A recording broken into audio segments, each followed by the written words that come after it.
É um prazer muito grande, mais uma vez, mais essa chance, mais este dia, essa oportunidade de nós estarmos juntos e de conversarmos. Se você quiser convidar algum amigo com o qual você tenha liberdade para dar uma telefonada e dizer, olha, assista o que eu estou assistindo agora, faça isso. Mas se não houver bom senso, não faça, porque burrice e falta de educação e sensibilidade nunca fazem bem a ninguém, tá bom? Eu quero ler aqui na carta do apóstolo Paulo, escrita aos cristãos que moravam na cidade de Éfeso, na antiga Ásia Menor, na Turquia de hoje, e que diz assim, no capítulo 6, no verso 10, quanto ao mais, sede fortalecidos no Senhor e na força do seu poder, revesti-vos de toda a armadura de Deus, para poderdes ficar firmes contra as ciladas do diabo, porque a nossa luta não é contra sangue e carne, e sim contra os principados e potestades, contra os dominadores deste mundo tenebroso, contra as forças espirituais do mal nas regiões celestes. Portanto, tomai toda a armadura de Deus, para que possais resistir no dia mau, e depois de terdes vencido tudo, permanecer inabaláveis. Estai, pois, firmes, cingindo-vos com a verdade, e vestindo-vos da couraça da justiça. Calçai os pés com a preparação do Evangelho da paz, embraçando sempre o escudo da fé, com o qual podereis apagar todos os dardos inflamados do maligno. Tomai também o capacete da salvação e a espada do Espírito Santo, que é a palavra de Deus. E façam isto com toda oração e súplica, orando em todo o tempo no Espírito Santo, e para isto vigiando com toda perseverança e súplica por todos aqueles que são discípulos de Jesus, e também por mim, para que me seja dada no abrir da minha boca a palavra, para com intrepidez fazer conhecido o mistério do Evangelho, pelo qual sou embaixador até preso em cadeias, para que em Cristo eu seja ousado para falar, como me cumpre fazê-lo.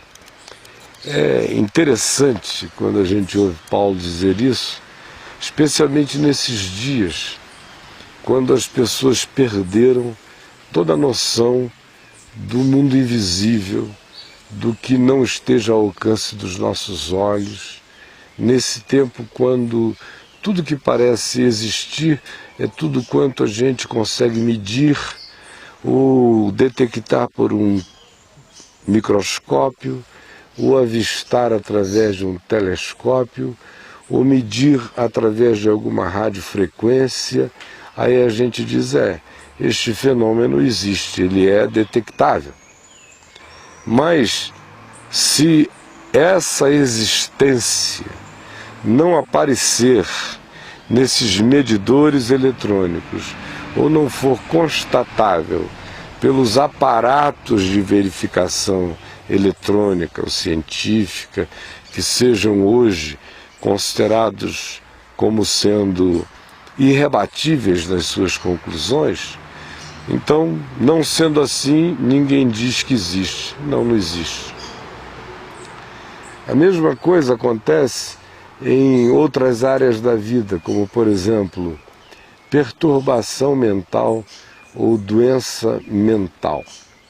Se você consegue fazer um eletroencefalograma ou submeter o indivíduo a uma radiografia computadorizada ou colocá-lo sobre ultramodernos medidores de estímulos e de detecção, de mapeamento, de frequência elétrica, de estímulo no cérebro, em áreas dos cérebros, e se verificando aí o neurocirurgião ou especialista puder dizer existe uma anomalia no cérebro dele, e aí então começa a se fazer algum tratamento, aí se diz há uma doença mental, uma disfunção mental.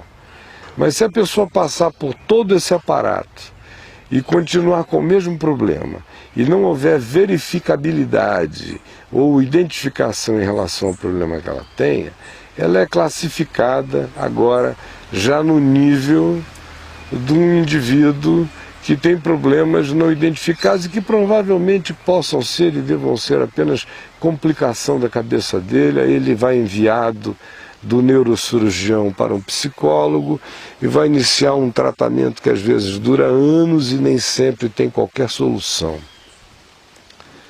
Por quê? Porque existe muito mais entre o céu e a terra do que supõe a nossa vã filosofia, a nossa avançada neurologia, a nossa esforçada psicologia ou qualquer outra coisa. Existe muito mais. Paulo diz, ecoando Jesus, que a nossa luta neste mundo, nessa existência, não acontece apenas em razão de materialidades. Ou seja, na linguagem de Paulo, não acontece só contra a carne e contra o sangue, contra as coisas que são materiais e verificáveis. Não acontece apenas em razão de fenômenos que possam ser identificáveis. Paulo diz, olhe, existem coisas que estão para além da identificação, mas existem. Não é porque elas não são mensuráveis que elas não existem. E dentre essas coisas, ele diz, existe um mundo espiritual inteiro. E não dá para alguém se dizer de Jesus e negar contra Jesus a existência do mundo espiritual. Jesus expulsou demônios de vários tipos, demônios que às vezes apenas jogavam as pessoas no chão, ou as oprimiam, ou as perturbavam, ou criavam sintomas que qualquer um à distância diria é um esquizofrênico, como no caso do Gadareno. Às vezes ele expulsou demônios de pessoas que uma olhada psiquiátrica rápida diria, não, ele tem certamente uma disfunção cerebral, um problema neurológico, ou é um epilético, ou qualquer outra coisa do gênero. Ou se diria, quem sabe, coitado, está acometido de histeria. Ou a gente daria qualquer outra designação dessas múltiplas que existem e que nem sempre o próprio profissional que a aplica consegue aplicá-la com pertinência e com certeza, porque as variáveis, as zonas cinzentas, os degradês das classificações desses problemas são tão sutis que muitas vezes é uma loteria o tal do diagnóstico e às vezes nem é pertinente nem é cabível. E veio o apóstolo Paulo e diz, não se enganem. É claro que existe doença mental. É claro que existe esquizofrenia, é claro que existe surtos psicóticos, é claro que existe bipolaridade, é claro que existe tudo aquilo que possa significar alteração cerebral e química do cérebro. É claro que podem surgir